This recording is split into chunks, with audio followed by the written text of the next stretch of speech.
Ladies and gentlemen, welcome into the New Fashion Conservatives podcast. I'm your host, Justin Phillips, and with me, as always, the one and only Shadow Governor Voss.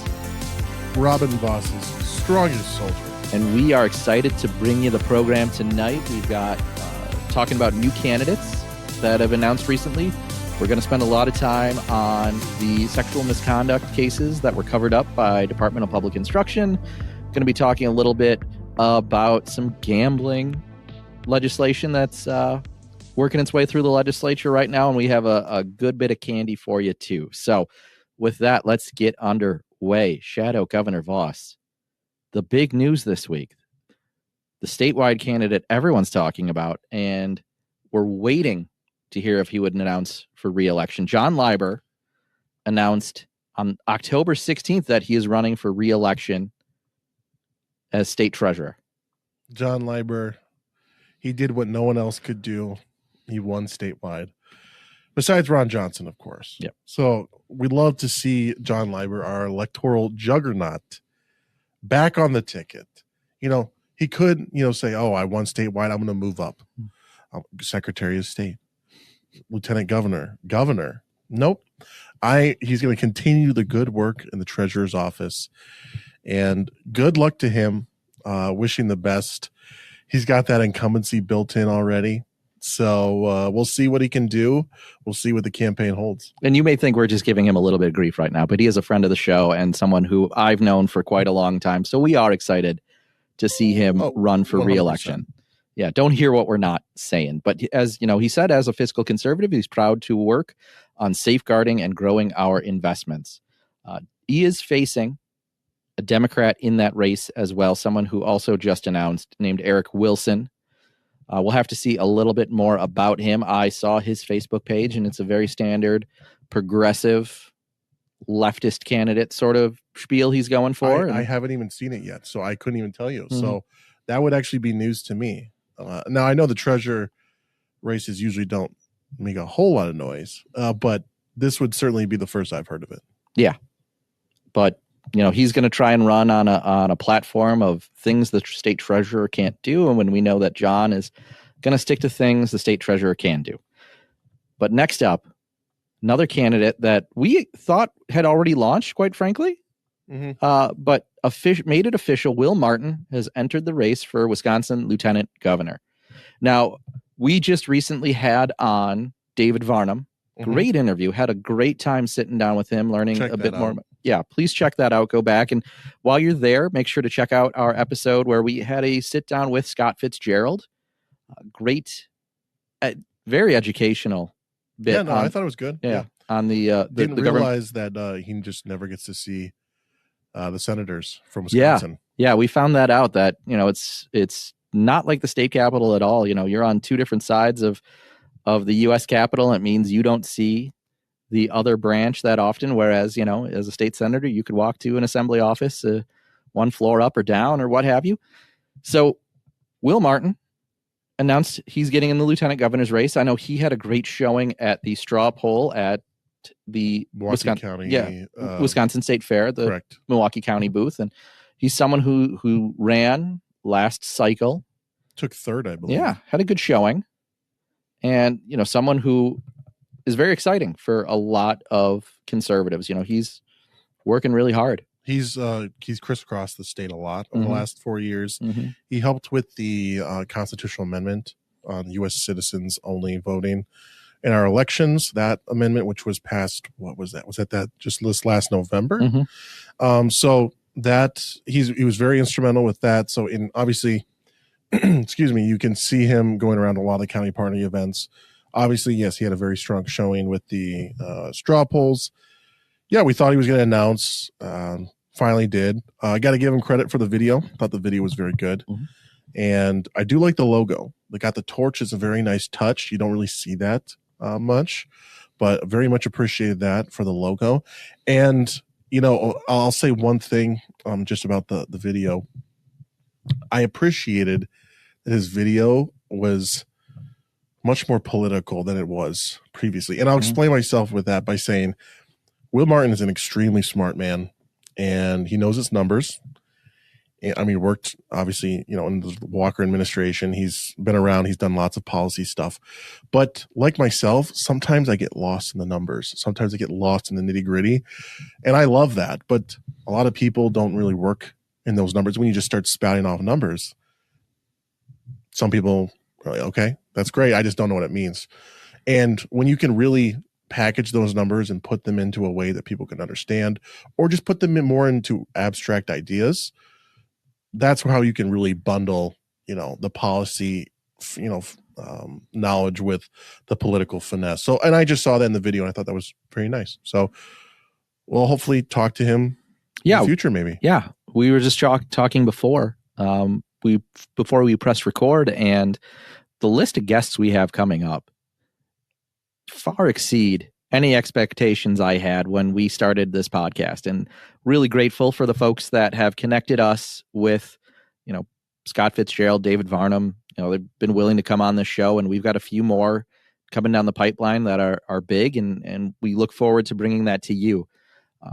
And another guy who just announced for his race is Eric Toney. He's going to campaign again for Wisconsin Attorney General. Now, he came up just short 35,000 votes in 2022.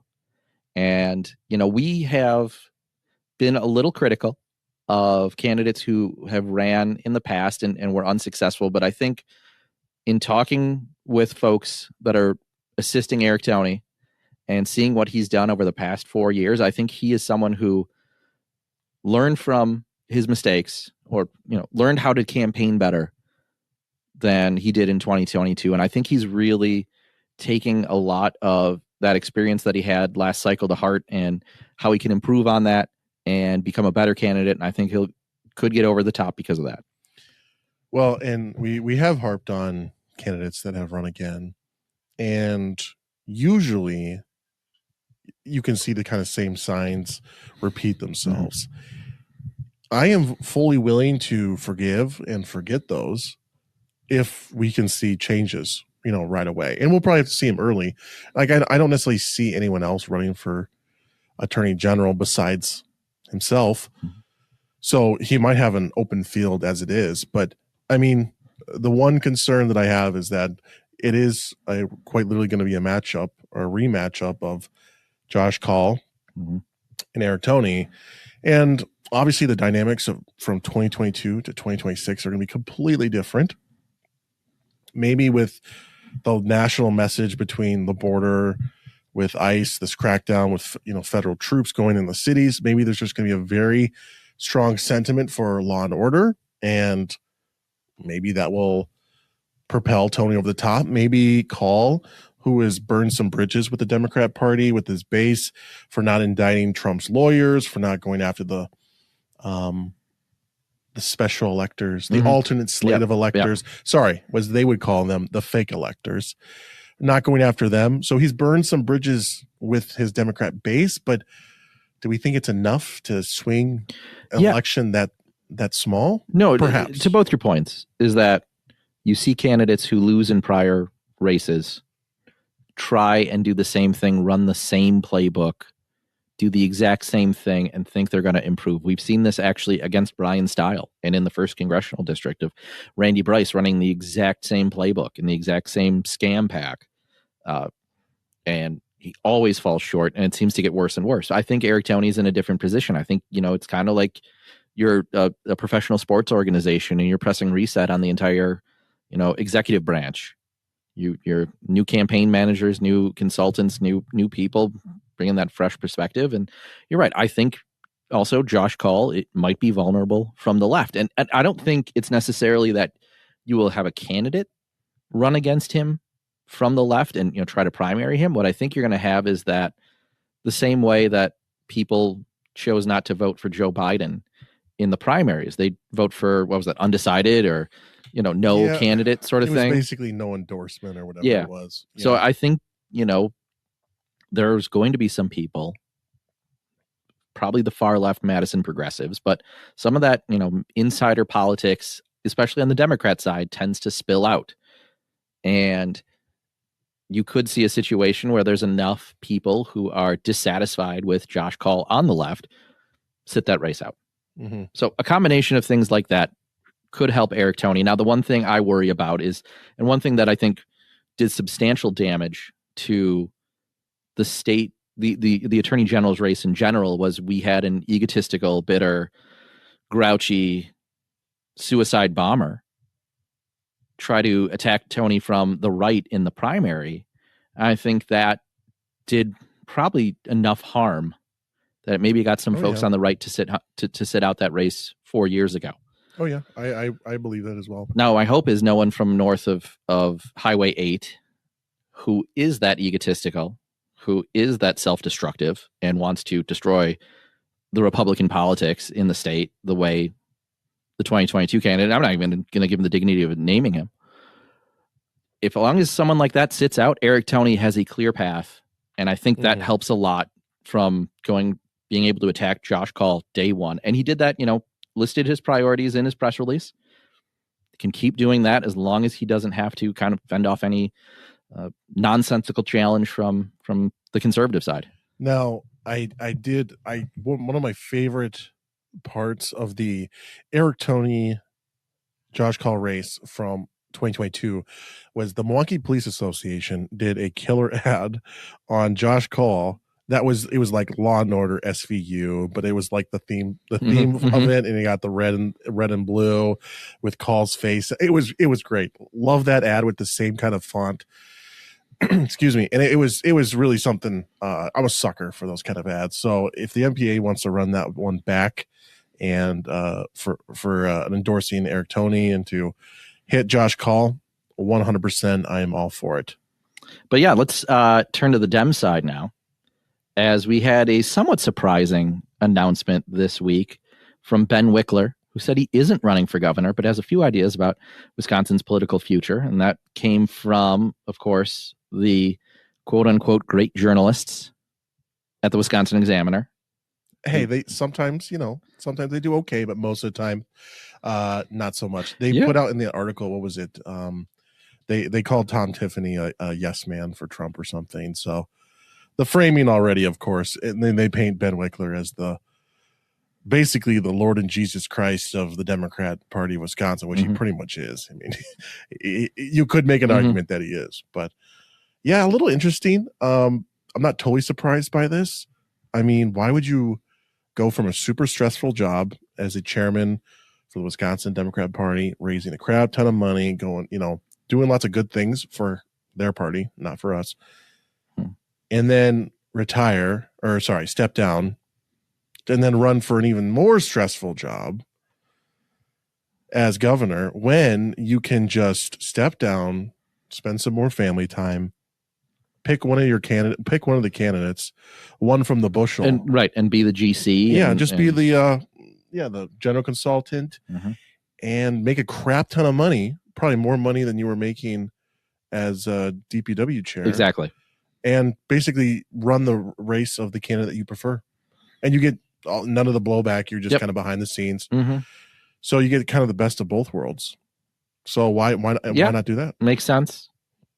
And he certainly sets himself up to be a large part of the Democratic Party of Wisconsin for a long time to come, unfortunately, for us. And we'll kind of talk about some of that insider stuff a bit later. But first, I want to talk about another candidate who's really close to running, but immediately, as soon as the news kind of dropped that Jesse Mandela Barnes was thinking about running for governor, the knives came out. And Reed Epstein in the New York Times had the first hit piece, which, again, when you have these situations where you have a non-Wisconsin figure, or anytime the Democratic Party is attacking a Democrat candidate, it's at the benefit of someone else. And in this case, it's at the benefit of not losing the race, because Mandela Barnes does not seem like he's a winner. No. He won in 18, which is just kind of that Democrat wave year, blew what should have been a winnable race against Ron Johnson, was bloodied up in the primary, was a poor candidate who, again, had Katie Porter-like issues of not being able to talk to press and struggled in a number of other ways. So, well, at least Katie Porter didn't assault the press.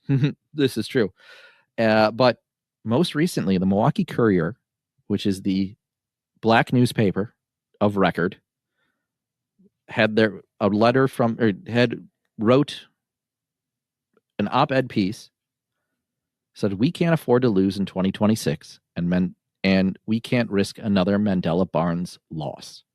So the black paper of record, Milwaukee Courier, has come out and said that in 2022, Mandela Barnes had his shot. He was our lieutenant governor. He had every advantage. The primary field cleared for him to be the Democrat nominee for U.S. Senate, and still, he lost. But just over 26,000 votes. That alone might be forgivable. But let's not forget the part where too many gloss over. He ran 50,000 votes behind Governor Tony Evers in that same election in Milwaukee County, where Mandela is from, and he still ran behind Evers. It's the hard truth. Even here, he couldn't finish the deal. So they go on to pour cold water on Jesse Mandela Barnes's attempt to recapture his momentum from the 2022 cycle and run for governor here. Well, I like to just shorten it to just Jesse Barnes. Jesse, fine. Or just Jesse, Yeah. Just using his God-given name that his mother, who was a teacher, and his father, who worked third shift, gave to him, his God-given name. So, yeah, I'm not totally surprised. It is kind of interesting how the Dems police themselves, that they really think that he's this dangerous, that they're willing to nuke him from orbit.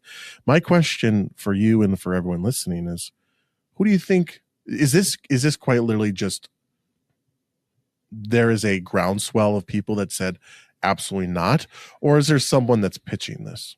Who's saying, all right, we need to nuke him from orbit? Because if I'm David Crowley, maybe I have to fight with Mandela Barnes for the constituency in Milwaukee if you run, and I'm definitely going to lose if he runs as well and splits the Milwaukee vote. I would want to nuke him from orbit, hopefully nuke him before he even gets in the race or even thinks about getting in the race. Maybe there's someone else too, but I think Crowley's kind of the obvious choice. But so you're right. You make a good point, because I don't think there is a strong enough contender that is looking at Mandela Barnes and saying, this is my guy that I need to take out, and I need the Milwaukee Courier, the New York Times to do it.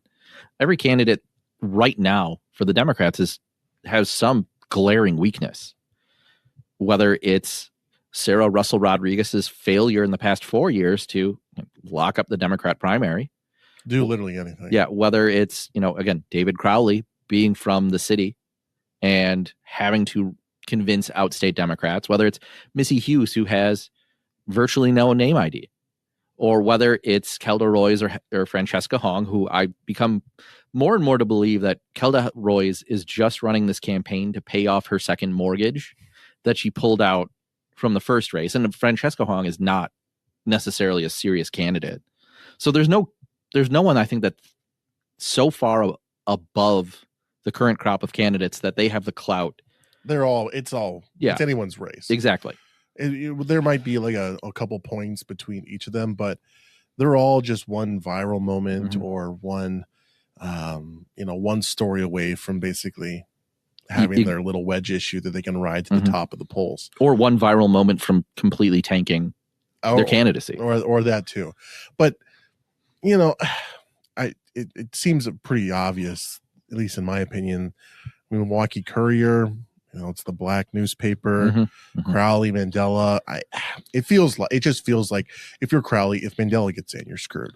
Right. What's your appeal outside of Mandela has that built-in name ID that I think, maybe Crowley sees as a threat. But again, I've said this before. I don't pretend to know black Milwaukee politics at all. And there are divisions within them that will prevent certain cliques from voting for the other person. Mandela Barnes ran against Lena Taylor. Remember that? I mean, he thought he had a chance, and I thought he was beat 80-20 in that race. I can't quite recall without looking it up, but and you had these inner, Nicene fights. Yeah. So again, same thing with, you look at Josh Call in the Democrat Party in Madison. some people always kind of hate each other. There's all these cliques within those parties at that level. The same might be true here, that Mandela might have to get a different, section of the population. Well, I hope to God he gets in, because he's already damaged to begin with. Right. These stories continue to come out, it's going to get worse. And then he's going to feel like he has to push back on them if he does get in. Because, I mean, I remember the polling was pretty good. He was a front runner, but he wasn't. It was like under 25%. So it wasn't even like a strong. And we kind of concluded that was recency bias of people who just picked the name that they recognize. Yeah, 100%. So, I mean, we'll see. He may get in. I hope he does. The Democrats would probably say otherwise at this point. And maybe that's enough. Maybe it's just the excitement that they're talking about the terminally online conservatives are saying, "Oh, we'd love Mandela to do it." And I think it was someone at the NRSC, if I recall correctly, started dropping stuff about how they were excited to have Mandela back in that race. Jesse, we're going to get that right. Yep, Jesse, just Jesse. Jesse. My understanding was they didn't even drop the real bad oppo. There's still more. Yeah, there's still more, which that would be fun if we get to use that. That being said, Jesse, please run. We could very much use your help and support. Doesn't even have to make it through the primary; just has to bloody up. Yeah. You don't even have to make it up. You don't even have to make it through. Just, throw a few haymakers, say everyone on the Democrat Party is racist or something, and then just dip out and go back to your pack or whatever you were doing beforehand. So good luck, Democrats. So shifting a little, talking about another statewide Democrat, and certainly not as fun. You may recall fairly recently, the Cap Times dropped an investigative piece about 200 teacher sexual misconduct cases that were covered up by the Department of Public Instruction. So that drops, saying, and reading from the Cap Times article here, that a year-long investigation by the Cap Times found that State Department of Public Instruction investigated more than 200 Wisconsin teachers, aides, substitutes, and administrators from 2018 to 2023 who were accused of sexual misconduct or grooming behaviors towards students, information previously unknown to the public. The department's internal records showed that these allegations included educators sexually assaulting students, soliciting nude photos from children, or initiating sexual relationships immediately after students graduated. Licensing officials also investigated educators accused of grooming behaviors like flirting with children, spending non-school time alone and in isolation with students, or invading students' personal space by rubbing their shoulders, thighs, or lower backs. Cap Times found that at least 44% of the Department of Public Instruction's over 450 educator license investigations since 2018 have involved sexual misconduct or grooming allegations. A number of researchers and advocates say is likely an undercount of these cases. So just a damning report from the Cap Times, who, a former conservative and former talk radio host, I say, got to separate those formers, would say that this was a flagrant act of journalism. And just incredible work from the Cap Times to drop this bomb and expose the ridiculous cover-ups that should make anyone who didn't vote for Brittany Kinzer really mad. Exactly. We really missed an opportunity to clean this up sooner. But the buyer's remorse is going to set in pretty heavy, and I highly encourage everybody to go read these articles. There's a couple articles now. There's a follow-up. There's a few others regarding some of the actions that we're going to talk about here in a little bit as well.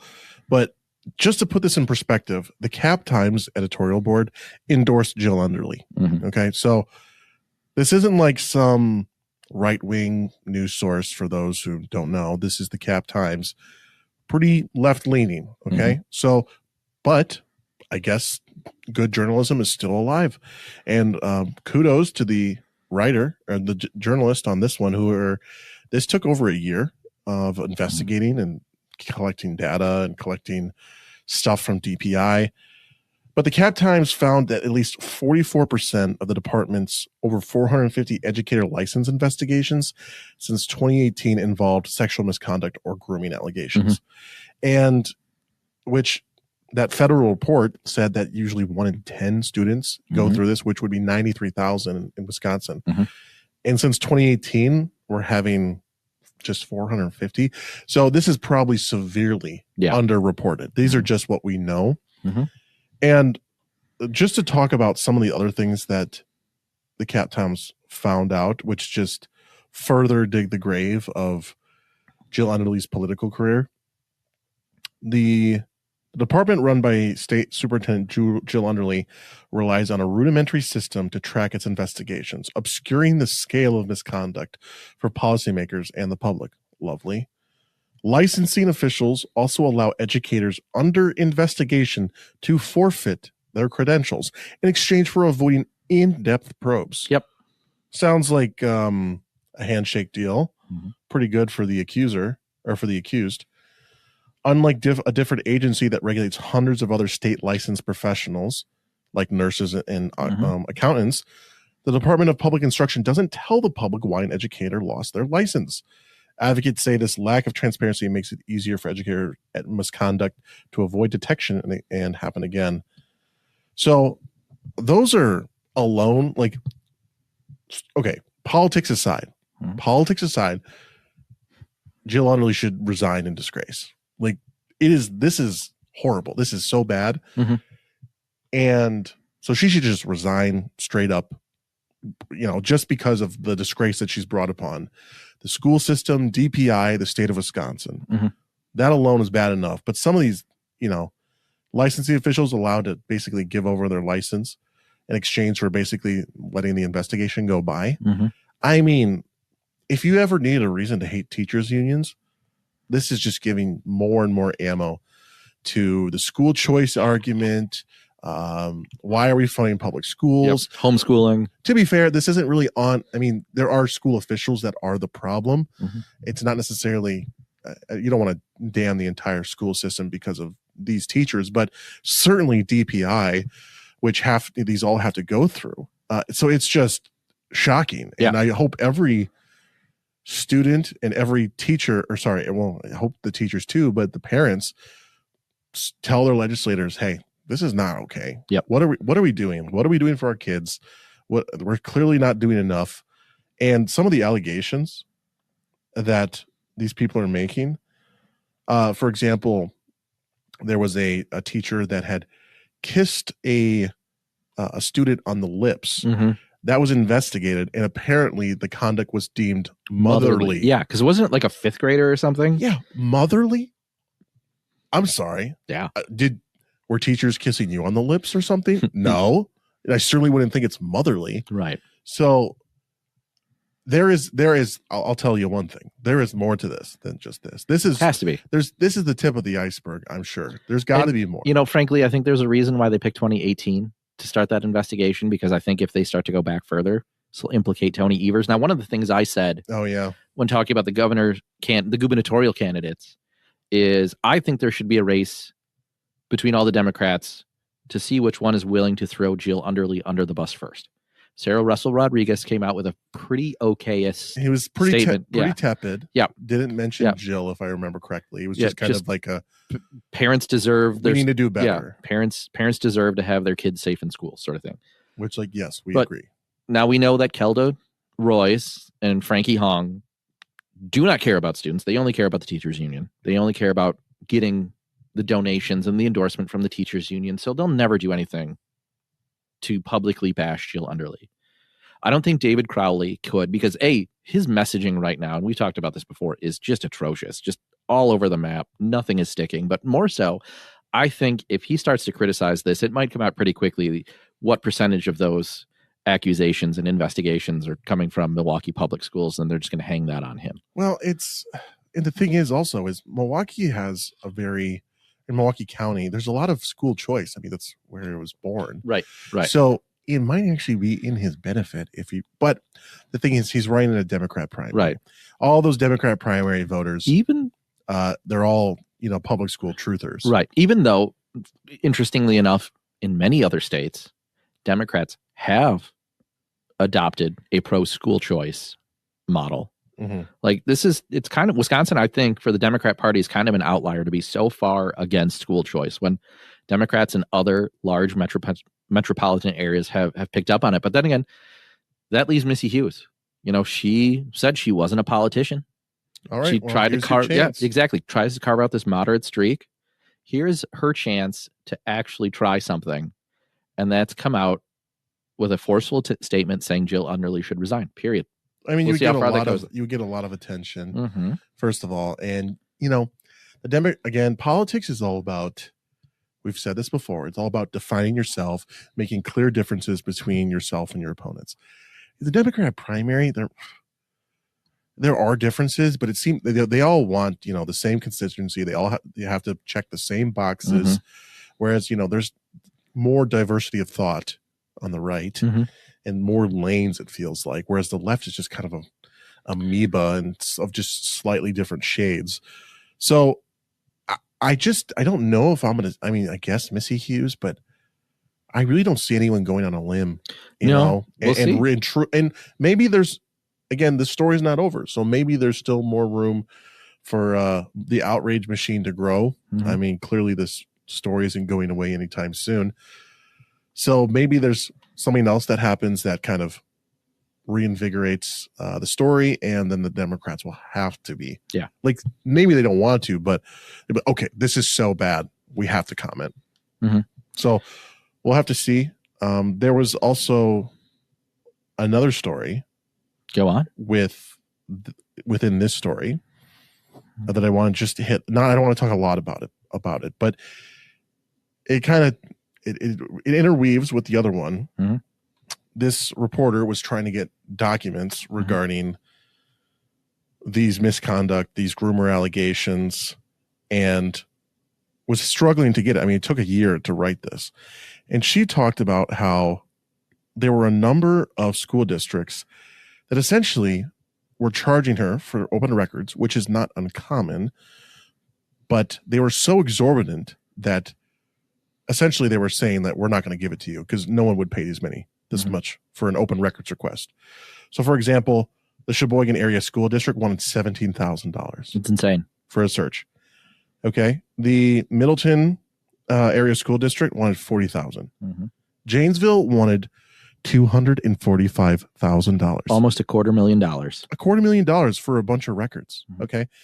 Which is asinine. That would have been essentially an employee earning $35 an hour, working 6,900 hours to search all the relevant documents, which is basically a full-time worker working three and a half years. Yeah. So, I'm not an expert, but it seems like someone doesn't want something to be out, the fact is a lot of that should be digitized. Probably it should be a problem if it's not, and can be thrown onto a jump drive. And I know other state agencies will charge you the cost of the jump drive. Whatever the $20, $30 for that. But this is going above and beyond. It's, to really stonewall and hide from the public what is going on at their school districts. Yeah. So it's frankly, everyone should be alarmed by this. And I can't imagine anyone being okay with this. And I'm props to Dan Schaefer. Not something I say every day. Yeah. Props to Dan Schaefer for at least breaking the dam a little bit. Yes. Okay. So I'll give him a little bit of credit for going out on a limb and basically saying, yeah, this is unacceptable. This shouldn't have happened. And the next part of the story, of course. Yeah. So just to cover Dan's tweet quick. So the first one came out was, or maybe not the first one, but the one that stands out to me is he said, it's absolutely ridiculous that Dr. Jill Underly is off on her college receiving a distinguished alumni award, quote unquote, instead of answering questions in the assembly committee today. Cap Times has reported that raises serious questions that demand answers from the head of DPI. Unacceptable.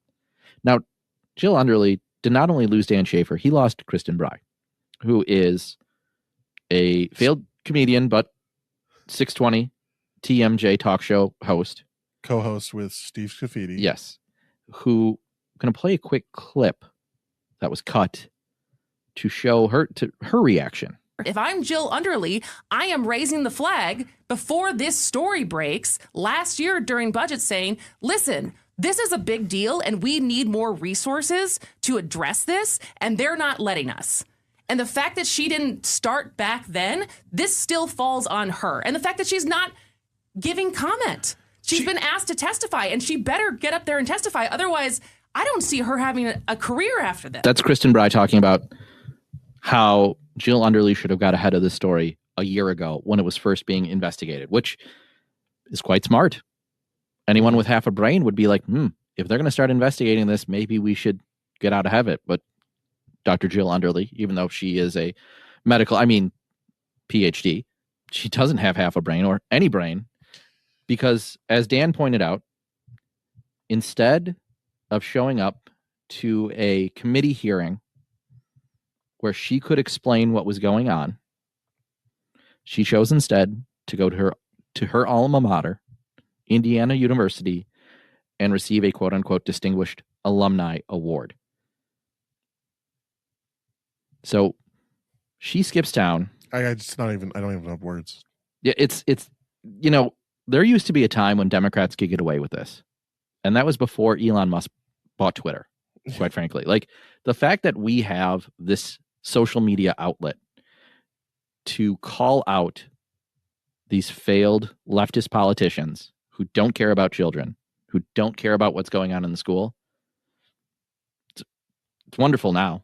But, I did a little bit of research myself, because besides the Cap Times, Journal Sentinel had one article on this, which surprisingly enough was not a Republican's pounce, but WISN, Fox 6, CBS 58, TMJ4, the television station, all Milwaukee stations ignored this story completely. So what happened at that committee hearing this week is, instead of Jill Underly testifying, she sent a 3.5 minute, 4 minute pre-recorded explanation where she turned off the comments and turned things over to one of her underlings. Yeah, so she brought in probably an assistant deputy. I forget his exact title, but instead of her facing the questions, let's just send let's a lower level. I mean, I shouldn't say he's lower level, but he's below her, I should say.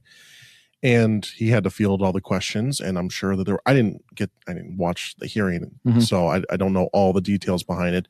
I do know that Francesca Hong decided to show up in a beanie and Jordans, so clearly taking it very, very just walked in off the street or something. Not a big deal, just the largest sexual misconduct scandal in Wisconsin education history. I'll just show up and just kind of see what this is all about, and then leave. Frankie cares way more about getting that union endorsement. Yeah, well, she can't badger him too much. So she's got to ask her general questions. But I do think there was a motion that was approved unanimously by the committee to get an opinion from the Attorney General on the definition of grooming. And I think we might get some more. Because that might not be a crime. It's not a crime. In Wisconsin right now, it's not a crime. What they do is they charge them with disorderly conduct, which it's vague. Yeah, it could be anything. So like, grooming is kind of like one of those things where, like, you kind of know when you see it type of thing. Like, okay, there's a line, you just crossed it. Come on, what are you doing? One thing I just wanted to harken back real quick before we can move on. There was one thing. I mean, not that there's just one thing that stands out with all these articles that are just absolutely flabbergasted at, but I wanted to bring up this specific situation where the Madison Metropolitan School District, which just passed a huge referendum for millions of dollars, wanted over $4,500 to search for records. The Cap Times specifically asked for records related to 3 sexual assaults by staff at Kennedy Elementary from 2021 to 2022. So 3 in a year from one elementary school. Not great. The district self-reported these incidents to the federal government. Okay, let me repeat that. The district self-reported these incidents to the federal government during the education data collection survey. The newsroom filed the request in April. Okay, in August, the district said it has no records affiliated with the 3 incidents and closed the request. That's what we're working with here. Okay. Just complete stonewalling. So it is obviously DPI is getting all the heat right now. Okay. But there is a vast number of school districts. There's a vast number of schools in general or school administrators that are holding things up. So if the information doesn't get to DPI can't aggregate the numbers, and then we can't know what's going on. So there's multiple ways to cover this up, and there's multiple levels. Yes. So we're just seeing the ones that got through, and then the ones that we're actually seeing from deep. Like there's got to be more. I'm telling you, there are thousands of schools in Wisconsin. There are hundreds of thousands of students. There are thousands of teachers. I mean, the odds of probability that there's only 200 or so sexual misconduct, exceedingly low. So this is just the beginning. It's only going to get worse. I hate that we even have to do that, but it kind of reminds me a little bit of like the Loudoun County situation. Obviously, the Loudoun County in Virginia, that was the nonsense regarding the trans man. It was a man that was identified as a female going into the bathrooms of females and actually sexually assaulted a student, and then went to another school and did it again, I believe. And that, of course, spurred a huge political blowback against the Democrats for that election, which resulted in Glenn Youngkin taking over. I'm not saying we have that on our hands, and it's really early in the cycle, but obviously Tom Tiffany and Josh Schoeman both took advantage of the situation. Tom Tiffany did a press conference outside the Capitol, didn't call on her to resign. Josh Schoeman did, which he got a little bit of attention for. But both, I mean, I think we're all kind of thinking it. She's on borrowed time at this point, Jill Underly. Yeah, it just depends on if Tony's going to wake up and say something, or if he's too scared because, again, he was part of he was the DPI instructor, head before superintendent, before Jill. So how far back does this really go? And frankly, I think it goes back pretty far, because I recall 2006. I had a teacher. I was a year removed from my high school. Had a teacher who abruptly resigned without explanation. Got a lot of calls from friends saying, "Hey, what's going on? Can you tell me about this?" And I said, I don't know. Like, what's going on? Journal Sentinel runs an article, says he was caught with a student in a foggy vehicle parked on a side street. Gosh. So abruptly resigns. If I recall correctly, took a teaching position in a different state. He's not still there. So it is what it is. But this probably has been going on for quite a long time. The fact that we're shining some light on it, great now. I know Senator John Jagler and Senator Romaine Quinn wrote a letter to Jill Underly asking a lot of questions. She responded. Jagler said it was probably created more questions than answers. They debunked some of her answers. They weren't fully answered.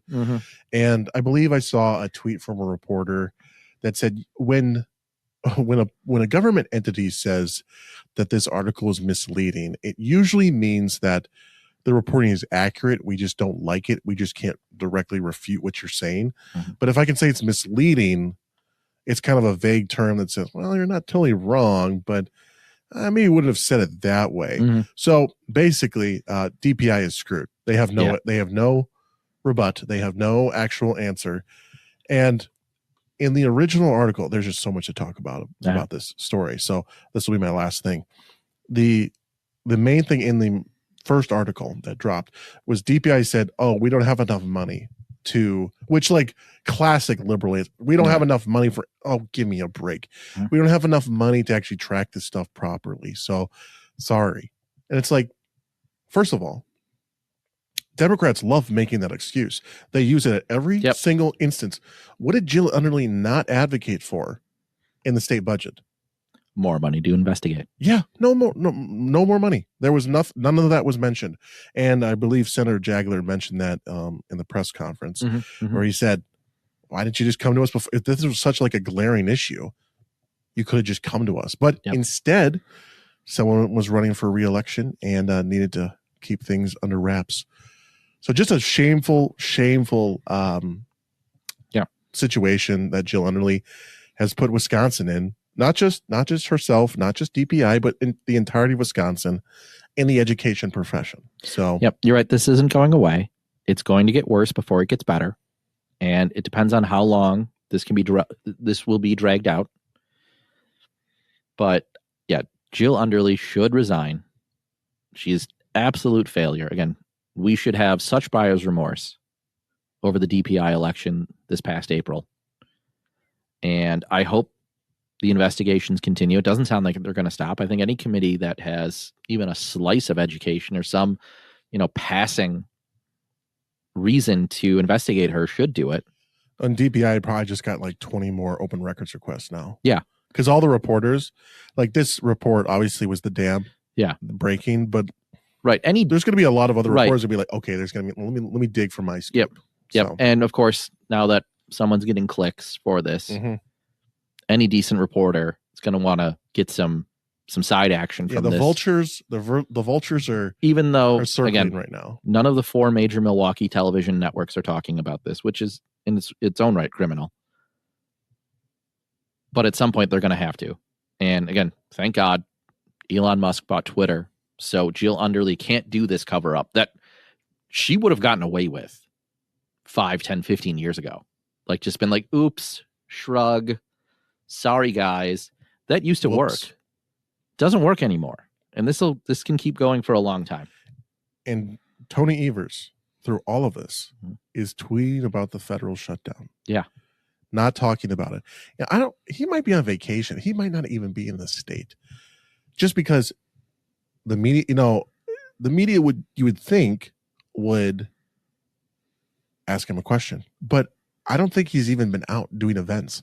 He's been cooped up. He's probably just at home. Yeah, they're purposely they're doing Joe this. Bidening him. Yeah, because they know that if last time Tony was asked to talk about this, it was word salad. Well, a little bit of word salad, and he kind of threw Jill under the bus a little bit. And he's like, "Oh, I'm not going to endorse or whatever." Yeah. So I'm curious to see. I mean, you have to.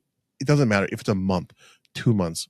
I hope one reporter just says, "Any comment on the situation?" And we'll see from there. Yeah, where are you at, Matt Smith? Yeah. AJ Beatapor. Yeah. Do your job. Where's the reporting?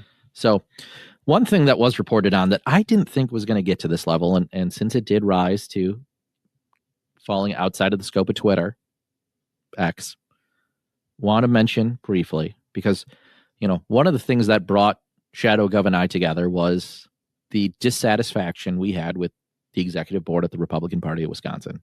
We didn't see the party going in the right direction. We wanted to have a voice. We wanted to communicate our thoughts to conservative grassroots leaders and just everyone. Mm-hmm. So Brett Galichewski, whose name I pronounced correctly the first time,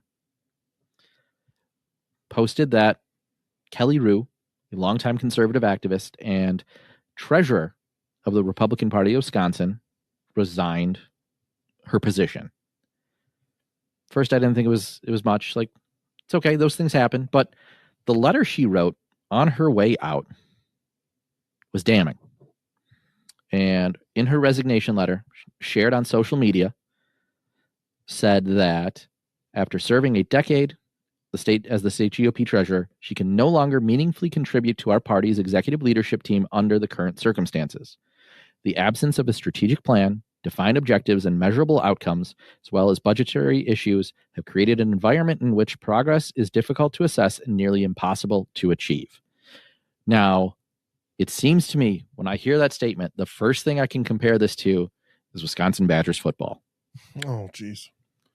Brian Schimming is to the Republican Party of Wisconsin what Luke Fickell is to Wisconsin Badgers football.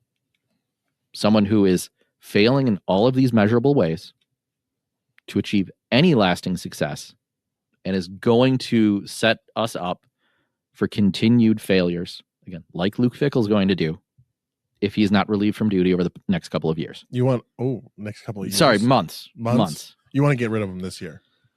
You want to pay that buyout? For Brian? No, I'm talking Luke Fickell. Well, I don't think Brian Schimming has a buyout quite like that. I don't know. It's a huge buyout. It is. And I don't know if that's why you pay the big agents all the money in the world. This is true. You're right. It is a big buyout, but when the fans are chanting fire Fickle, and one thing I've said is that but Barry Alvarez said no. That was like a month ago. They're 2-5 now. They also which is a better record than the Republican Party of Wisconsin has in statewide races. They have one of the hardest schedules in the country. And has Luke Fickell ever had a healthy quarterback? Never. He's never had a number one healthy quarterback for more than a couple of games. He got like 2 4-star transfers. Yeah, and who's injured right now? Sure. So I like playing devil's advocate. And, I see everyone's on the fire Fickell train, and I get it. I also saw Big Cat's rant about the state of Wisconsin football. Yeah, and Munkin and how they're not investing. And like, did Wisconsin really get NIL? Did they really get the NIL deal that at least they said they were going to for Fickell? The only problem is Fickell's actually recruited better but done worse. Yeah. So that's the problem. Like previously they were in like the 30s and now they're in like the 20s, which isn't like a huge difference, but I don't know. I think the grass is always greener on the other side, and right now it's really bad. But like, I don't know. Do you go with someone with a culture change? I don't know. I just think that there's a lot of questions, and just be careful what you ask for. You might just get it. Right. I think Wisconsin fans need to come to terms with the next few years, regardless of who's coaching. Oh, it's gonna be rough. Because someone's going to come back and bring back the Barry Alvarez style, and you're going to have to get rid of all those players. None of those players are going to come back. Yeah, and the transfer and the NIL deals right now, it's wild. It's really changed the landscape of college sports, and you have to wonder if Wisconsin is still holding their recruits to the academic standards that they were that ran off Gary Anderson before Christ. Like he bailed after 2 years. Now he's since went back to like Washington, failed miserably, is out of coaching. So I think he might have just been using the academic standards as an excuse. But Wisconsin used to recruit 3 stars, and then they would turn into 4 and 5 stars. Right. And then JJ Watt was a 2-star tight end or something. Like we used to have the Wisconsin Badger O-line on the front page of Sports Illustrated. Look at all these corn-fed Wisconsin boys, 3 stars, but they act like 4 5 stars. But we'll see. I didn't mean to completely derail that, but I did. Wisconsin football, it's a whole nother topic. Maybe we should just do an evergreen on Badgers football. Now, I see, I'm coming at this from a Marquette fan, and I know Marquette doesn't have football. I'm reminded of that pretty regularly. But I was never like, even growing up, I was never like the biggest Badgers fan. It was kind of cool to watch them in the Rose Bowl in the 90s. I kind of fell out of it. Played college football on PlayStation 2 and Xbox 360. Oh, yeah. Built my own programs out of nothing. So wasn't like I was even following Wisconsin at that level. So for me, I come as a objective observer that I don't know. He's only been here 2 years and maybe you give him a third, but if the fans are this bad, again, but the fans aren't where the money, the student section is not where the money's coming from to rebuild the program or get someone new, get that buyout. But going back to the RPW resignation of the treasurer, Kelly Rue. Yeah. Yes. She did say that the current direction has fostered a culture that is not only ineffective, but also absurd. She said, recent elections show that if the state GOP doesn't drastically change its approach to leadership, fundraising, messaging, organization, and addressing issues that Wisconsinites care about, then it will play no role in deciding our state's future. So she not really has no optimism. Yeah. There's no pulling punches on that one. Yeah.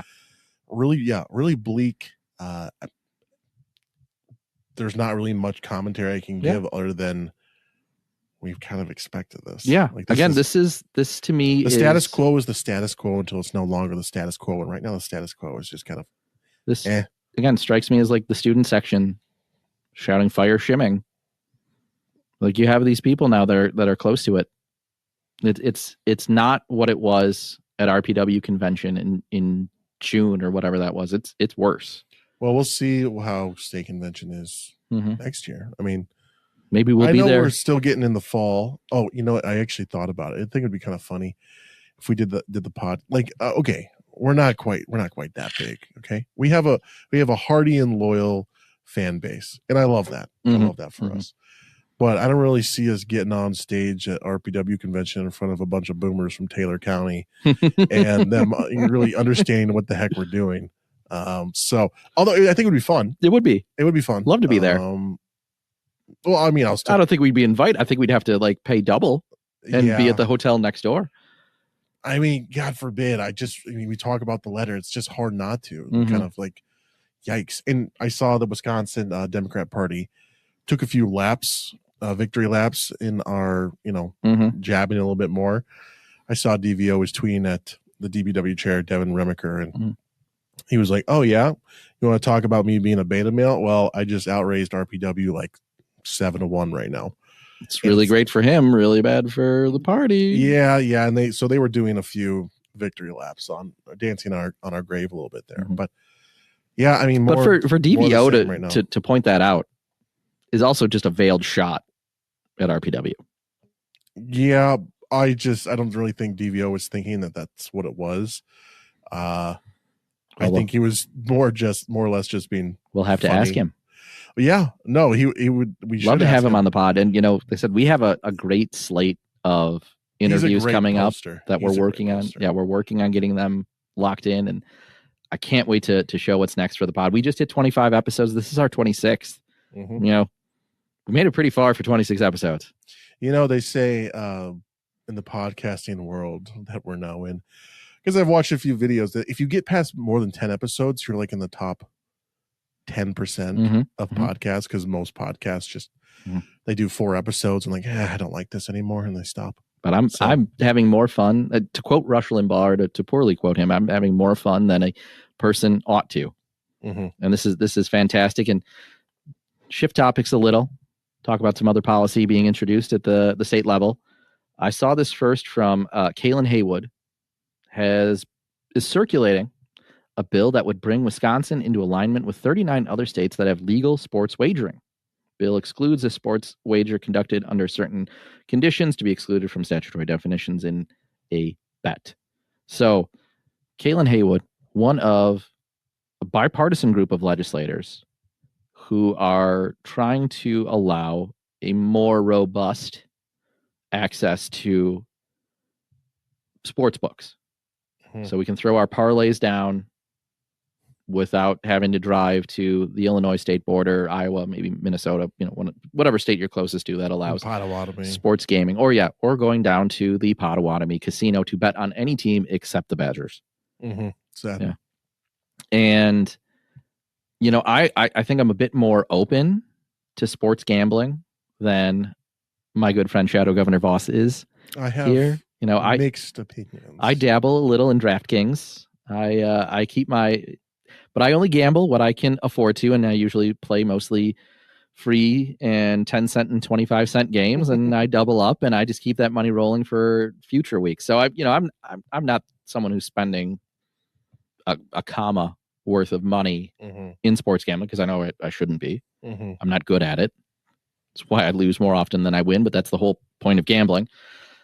But I know this really opened up a can of worms in 2 different ways. One is there was a very robust discussion started by Lucas Weber on. Yeah, you should definitely check that out. We can't even begin to totally comprehend it. But he kind of walked through. Maybe we should have him on to talk about it. of sports gambling in Wisconsin, which for the longest time was banned via the Constitution. And there were a couple of amendments that allowed for things like the lottery, bingo, and pull tabs, stuff like that. And then it opened up to slots. And then during, I believe it was Jim Doyle's administration, they authorized this Indian Gaming Compact. Tommy had done it first, authorized it for several years, but Jim Doyle, in his infinite wisdom and probably corruption, offered signed the Indian Gaming Compact in perpetuity. So it's forever. And that opened up table games, craps, roulette, blackjack, all those sort of things. And now we have the gaming that we do. And you might recall that during the opportunity that Wisconsin was looking at and the legislature was looking at with the Pfizer Forum, I believe it was the Menominee tribe would have partnered with Hard Rock, which is the Seminole tribe in Florida, to build a Hard Rock casino in Kenosha. And they essentially offered a bribe to the governor via press release saying that they would pay for $200 million for naming rights or something to the Pfizer Forum, which indicates how much money there is, or that the tribes believe there would be, billions, in adding another casino. And that's a casino. You're saying that might be different than a gaming app. But the reality is the only gaming that's legal in Wisconsin is on quote unquote tribal land.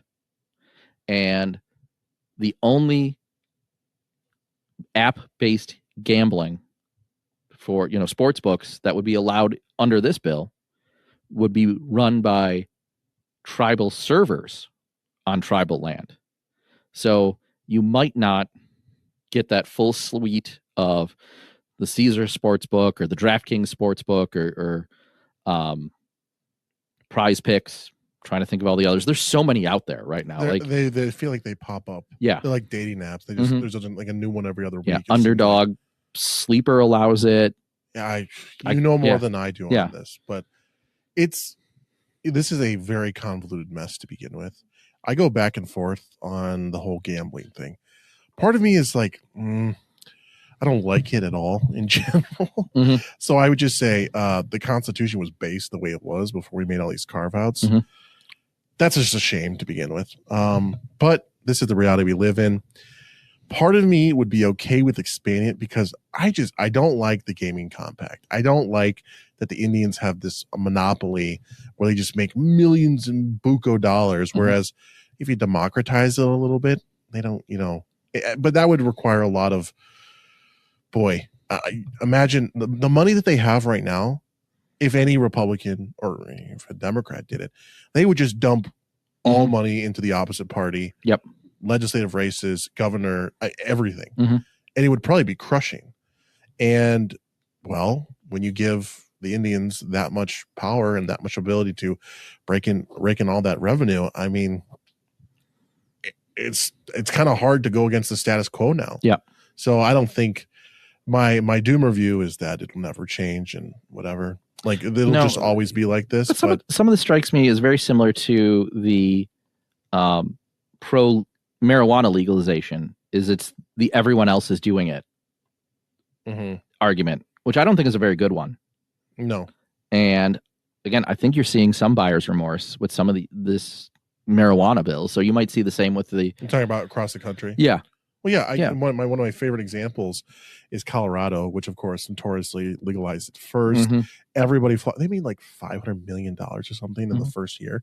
It's actually kind of tapered off now. And one of the concerns with Colorado was they were dumping the money into education. But then they're like, we don't want the weed money going. People felt dirty, I guess. Yeah. Using that. But now, because so many states have legalized it, they don't have like the weed tourism that they used to have. And they actually had to like start cutting stuff because the weed revenue just wasn't there. Yeah. The weed revenue was not there. It was not a sustainable solution. So yeah, this is kind of a similar but different situation. I just don't like it in general. I call me old fashioned, just ban it, get rid of it. I hate it. I don't know how it works, so get rid of it. But well, the other side of this, or I think something that inadvertently may kill this bill, is not something that happened in Wisconsin. But I don't know if you saw this recently.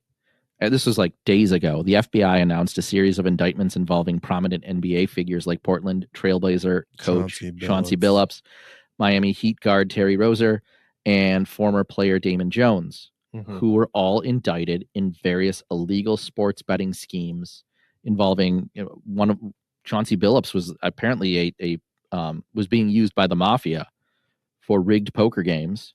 Absolutely wild. Yeah. I didn't realize the mafia was still doing this is like something out of a movie. Yeah. Like they brought in Chauncey Billups, get all the high rollers who then spend all this money and then they just lose. Yeah. And the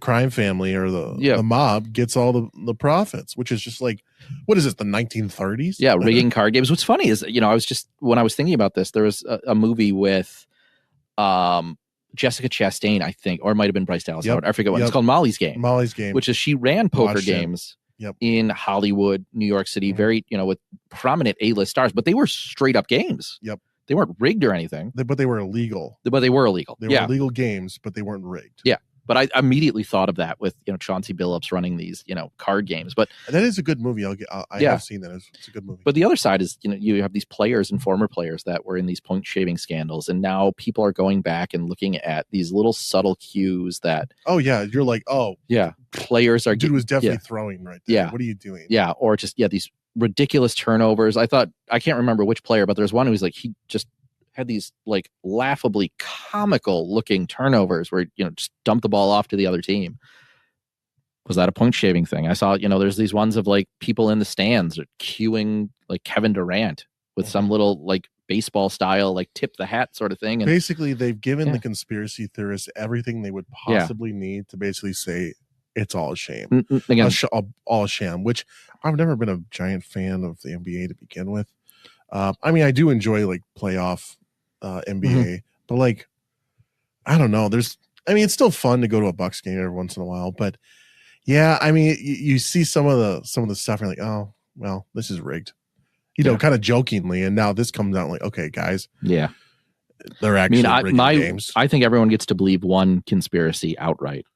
Now mine is that, what was it? The 2001 NBA Eastern Conference Finals between the Milwaukee Bucks and Allen Iverson's 76ers was rigged against Milwaukee. So Philadelphia, a big market team, could get into the finals and keep Milwaukee out, even though Milwaukee was the better team. Keep the little guy down. Yep.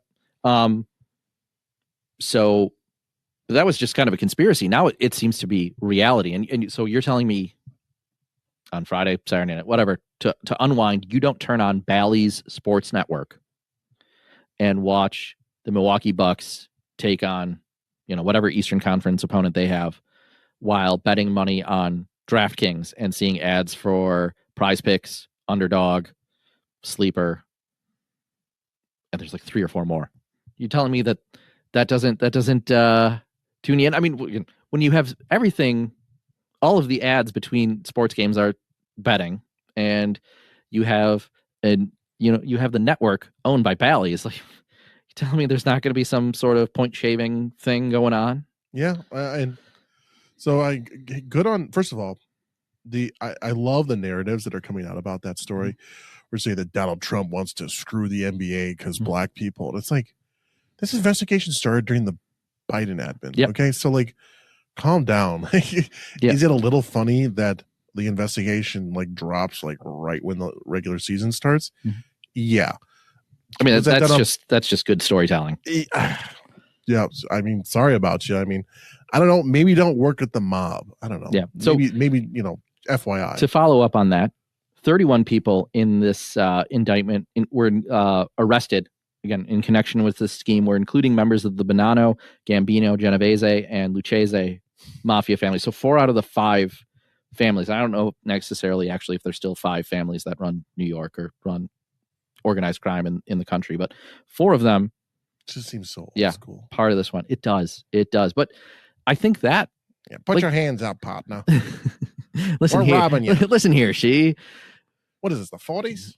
Now, I think that might be enough, though, to kill this bill. Like, if I'm a legislator, even if as someone again who dabbles in sports betting, I would want to pause on these these bills across the country until this is investigated fully and it's going on, or you can prove that it isn't going on at a deeper level in NBA basketball or college football.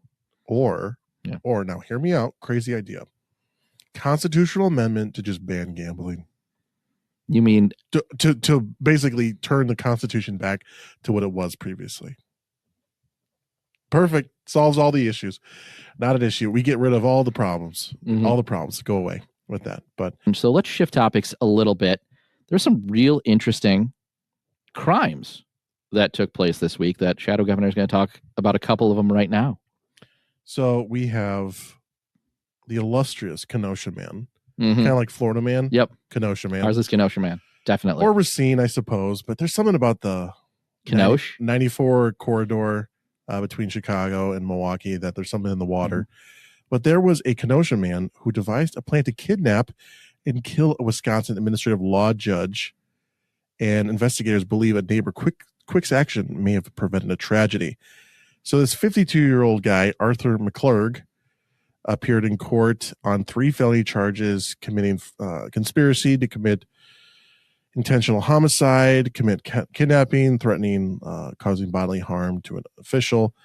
And he had clearly a disturbed individual, but he had basically, he devised a plot to kidnap and kill a judge because he had a mix-up with his Social Security, it sounds like, and his benefits were denied. And he had written some threatening messages of like, I'll do what needs to be done. He mentioned a quote unquote revolution.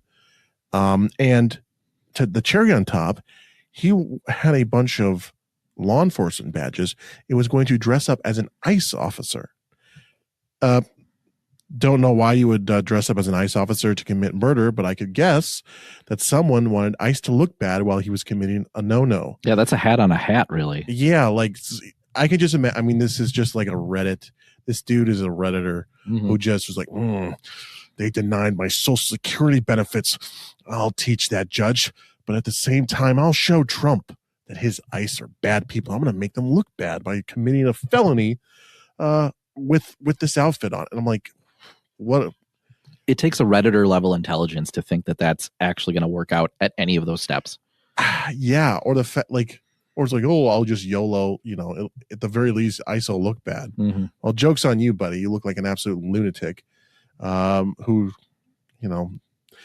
might be going on a limb to say he's maybe left wing, but that's just me. That's more of a hypothesis. But shifting real quick to the other story, which definitely hits close to home here in Waukesha County regarding an illegal immigrant as Waukesha woman did a hit and run in around the town of Lisbon, where she hit kids on a mini bike. Okay, so this was, I believe, an 11-year-old boy was taken by ambulance to a hospital, and family members took an 8-year-old girl to the hospital with minor injuries. So clearly enough that they needed to go to the hospital with some pretty serious injuries. Alvarez, who did not speak English, it just makes you want to deport, required Spanish translation services, told officers she approached the intersection at 15 to 20 miles per hour. It did not notice any other vehicles after seeing the mini bikes. She said she attempted to brake and swerve to her right, but could not avoid the collision. Alvarez did not call 911, but knew another person did. Allegedly. That you feel like a decent journalist would try to investigate that a little more, because you look at the next paragraph. It says Alvarez drove away for 2 minutes and 10 seconds before returning to the scene. She did not stop or remain on the scene until confronted by witnesses. So very, very odd story that, because it was originally reported, I believe, in the Journal Sentinel that she was cooperative with police, which I think she was after the fact. She was confronted. So what stands out to me is the framing. This is our Maryland man. This is a Waukesha woman. She's not a Waukesha woman. She's a resident or non-resident of Waukesha County and an illegal immigrant. Hold on, what is her full name again? It's some like Star Wars name again. Zulimar Barrios Alvarez. Yep. Zulimar. First of all, what? I've never heard that name before. Zulimar? But she shouldn't be here. Like this, and is out here now committing crimes and putting kids in the hospital. In my commentary, I know everyone knows that immigration is kind of my thing. I like it. Well, in this case, I don't like it. But my commentary is pretty simple. I really don't have anything to add other than this woman shouldn't be here. She wouldn't have committed the crime if she wasn't be here. Those kids wouldn't be in the hospital if she wasn't here. And she should be forcibly removed. she should probably spend some time behind bars and then removed. But I just don't 100%. want. I just don't want her in here when she gets out. So get her the hell out, please. She's 26 too. So like these people are young, probably just came over here in the last couple of years. Mm-hmm. Get them out. Yep. Get them out. Meanwhile, Dan Schaefer will probably defend her or something. Well, the Journal Sentinel is already doing the framing to make her look sympathetic by calling her a Waukesha woman. The Journal Sentinel article didn't even mention that she was an illegal. So, I mean, it just looked, that Journal Sentinel article, even my biggest gripe is that it did 2/3 of the story was about like, can you ride a mini bike legally or whatever? It's like, what are we talking about? You're bearing the lead. This is an illegal hitting a kid. Who cares about the regulation of mini bikes on roads right now? Yep. But, so one other quick story in the crime section. I know we talked about this a couple weeks ago on our pod. It just, had a little, almost, I think it was in our candy section. So almost kind of a dark chuckle about Roblox and a family from Outagamie County suing Roblox. But as it turns out, this has caught some attention because the Republican Florida Attorney General, James Utmeyer, said his office is issuing criminal subpoenas to Roblox Corp, calling the video gaming platform a breeding ground for predators that puts children at risk. So this might be a multi-state thing. Sounds like the Wisconsin Teachers Union is spending a lot of time on there too, apparently. Yeah. They're going from Roblox to the classroom to kissing fifth graders motherly. Any way they can groom, I suppose they're doing it. But again, interesting that followed up with our conversation. So with that, let's get to a little bit of candy. Now, the first one here is just interesting. I want to bring this up because as a former legislative staffer, the one thing I always got grief on from my non-political friends was kind of the silly bills that come up now and again. And I'm not necessarily saying they're bad or good. They're just a little silly. They're just a little silly. Like, silly. Maybe trying to create a Wisconsin State soup or a Wisconsin State breakfast pastry, which is the Kringle. But in this case, we have the Wisconsin State microbe. So Bacterium Lactococcus lactis. Oh, gosh. As the Wisconsin State microbe. Now, this is a microbe that's integral into cheese making in Wisconsin and other state food and agricultural industries, and to honor the artistry and innovative legacy of the agricultural and dairy leaders across Wisconsin, we're going to have a state microbe. I mean, I kind of like there was one last year for the state Wisconsin drink being the old fashioned. Brandy old fashioned, sure. Yeah, and I remember the news did a whole workup news story on it. It was actually pretty good. And so there's obviously a time and place for this, and it's just we've done everything, and now we have to go to the microbe. I just think it's a little funny. Yeah, we're going to that quite literally that granular of a level. I kind of wanted. I believe there was another proposal to make the Henry repeater the Wisconsin state firearm, but I think the libs may have made that a little too toxic to take up. So, but yeah, the microbe. I guess that's the leading the pack, apparently. So another odd one that came from the legislature. It caused me to do a double take when I read this article because I didn't actually believe it at first. I thought it was incorrect or just didn't know.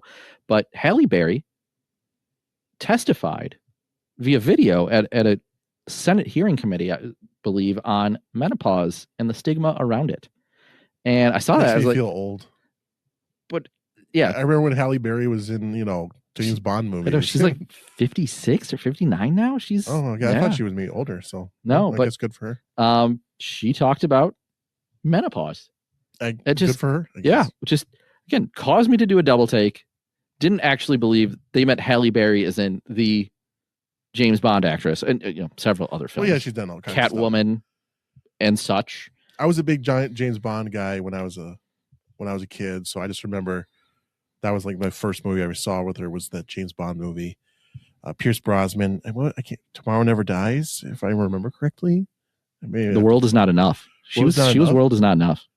I just remember it had the Asian guy with the diamonds that blew into his face. I think that's The World Is Not Enough. Yeah, because the Tomorrow Never Dies, and we can totally cut this. Tomorrow Never Dies is Terry Hatcher, who was the wife of the guy who created news, or was a big news magnate, and he was doing stories ahead of time. And, it's Die Another Day. Think I'll die Another day. That was the Madonna. Did I say that? What did I say? You said tomorrow. We were both wrong. Okay, we're both wrong. Shoot, Die Another Day. I should have known that. Fair enough. But that was Madonna. So we can cut this. I just want to share the story. We'll keep it in. I equate James Bond movies with Christmas because that's odd. When I was growing up, when I was like a young kid, TBS ran James Bond specials all around Christmas time, and it was constant. And so I would just flip them on and watch them. So I've watched every Bond movie multiple times. Good for you. I have a weird favorite, which is Diamonds Are Forever. I think it's just because it's the Las Vegas thing. It's probably one of the worst regarded James Bond movies. Which one is that? Is that where Connery came? Roger Moore? No, that was so Connery did his set. Roger Moore comes on. Then it's Connery comes back, I believe, and he did 2. But I think he did one of them between like Dalton and Moore. But he came back to do Diamonds Are Forever. So he is trying to find a chandelier full of diamonds. Is chased by these 2 weirdly homoerotic guys. Goes to Vegas. Kind of have a like Steve Wynn sort of Vegas thing where and it's a Spectre guy is actually running one of the premier hotels in Las Vegas. It's not like I just kind of like it. Yeah, it's a weird one. I've read a lot of the books too. Which you want to talk about books that would be considered inappropriate or sexist, misogynist nowadays, like those paperback Bond ones. Was that Ian Fleming? Yeah. I think Bond may have forced himself on a cut. Like, I don't think all of the hookups that he had in the books were as consensual as they were in the movies. Well, we'll see who. I mean, come on! I've been waiting for the new Bond to be announced. Yeah. Well, the new game. Well, there's the new game, but then I'm talking the new Bond. Like that's true. The new actor. True. Yeah. New actor. I mean, we've heard all kinds of names. There was like Tom Hardy. Then it was like Idris Elba, and then there was all kinds of stuff. But again, derailed. We'll have to. We'll see what happens. We can totally. No, it's fine. Okay. No, it's fine. That was fun because we talked about Halle Berry, and then we started talking about James Bond. So we can then talk about something else that's super cool, and that's the coolest thing made in Wisconsin was announced just recently. And we talked about this a couple weeks ago, kind of the final 8, and I really thought Kikkoman and their soy sauce products were going to be the top dog. Been around for a while, so it's kind of played out. But this one, the Search and Rescue Thousand Island Airboat took home the grand prize. Pretty cool. So yeah, very nice. We love a good boat. And then finally, want to talk about this one. This was a little news blurb that was shared with me by so many people. I'm going to play a little clip here. When we asked Porter if he's ever sold drugs, he didn't hold back. So you don't know of any drug selling? Or I sell weed. But that's it. Yeah, so a little cocaine. But says he isn't who the FBI is really after. So you're innocent then, basically. I mean, more or less, like I'm small potatoes. That guy is a character. So this sets Lock him up. So there was a big FBI raid in River West by the FBI. It was all across Milwaukee. And I think went down into Racine too. Like they took out a large drug ring. And I think there was some trafficking of children in that too. I think there was a it was a bunch of weed, organized crime, bunch of fentanyl, guns, cars. Arrested like 23 people or something. So it was a huge wrap. And Ryan Porter of the River West neighborhood got wrapped up in this because he happens to sell a little weed and a little cocaine, but it's small potatoes. The federal government said that was small potatoes, which, hey, Milwaukee Police Department, or, if you want to wrap him up, if you don't want cocaine on the streets, maybe you should go after him. Yeah. Sorry, I'm kind of like no free passes kind of guy, but whatever. It's okay. But I do have a recommendation of the week, so we can kind of wrap this episode up. It's a little bit more James Bond. Yeah, go watch James Bond. Now, this one's a bit more esoteric in that by the time folks are listening to this, I will have attended my 20th high school reunion. And I am someone who advocates going for them. And if it's not a monumental inconvenience, go to your high school reunion, because I'm going to talk to a bunch of people that I have not talked to in at least 10 years. Probably 20, if there are people that miss the 10. Like, there's not a lot of folks that I'm still really close contact with from my high school. So it's good to see people who you knew way back when, and maybe you liked, maybe you didn't. and you realize you have more in common now because you're, maybe you're married, kids, all those sort of things. Everyone kind of has this same life going on, and go, make small talk with 30 to 50 of your classmates from, 10, 20 years ago. But if you're not going to do that, let me recommend a couple of other events that are going on coming up. So Turning Point USA and the YRs have just recently announced a couple of fun things going on. So TPUSA is launching a Gen Z coalition with its first event at Elm Grove at O'Donoghue's Pub on November 5th at 5 p.m. So if you slot into that Gen Z age bracket, maybe I don't quite, as I just said, I'm 20 years removed from my high school graduation. But yeah, check that out. Or, the Wisconsin YRs are hosting a gala event. I think they're calling it the 1848 Gala at Wisconsin Brewing Park on December 5th. So get those on your calendar. Come hang out. I would love to go to the YR event. I'm going to be out that day. I'll be out of country. Do check it out if you're there. If you spend some time with some like-minded folks and have some fun. So check those out, or go to your high school reunion. And with that, folks, hope you enjoyed this episode. Do make sure to go back and check out our interviews this past week with Scott Fitzgerald talking about the shutdown, and with David Varnum, a candidate for lieutenant governor, and can't wait to share with you what we're working on soon. So with that, have a good one. Take care.